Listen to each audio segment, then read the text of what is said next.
কাউকে আল্লাহ সন্তান দিয়ে পরীক্ষা করে, কাউকে না দিয়ে, ঠিক কিনা? কাউকে ধনী বানিয়ে, কাউকে গরিব বানিয়ে, ঠিক কিনা? কাউকে সাদা বানিয়ে, কাউকে কালো বানিয়ে, ঠিক কিনা? কাউকে ক্ষমতাশীল বানিয়ে, কাউকে দরিদ্র বানিয়ে, ঠিক কিনা বলেন? সবটাই পরীক্ষা, যে যে অবস্থায় আছে এটা পরীক্ষা। আল্লাহ দেখে কোন অবস্থায় থেকে আমরা কি করি। কিন্তু আসল মালিকানা কার? ক্ষণস্থায়ী বাড়ির মালিক, ক্ষণস্থায়ী গাড়ির মালিক।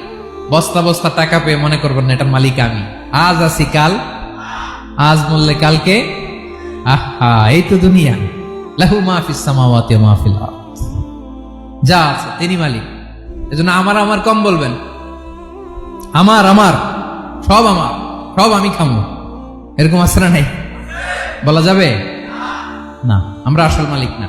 এই কিছুদিনের জন্য আছি, মুসাফিরি জিন্দিগি, সফরময় জিন্দিগি। আজ আছি কাল নাই, চলে যাব, থাকতে আসি নাই, তাই না?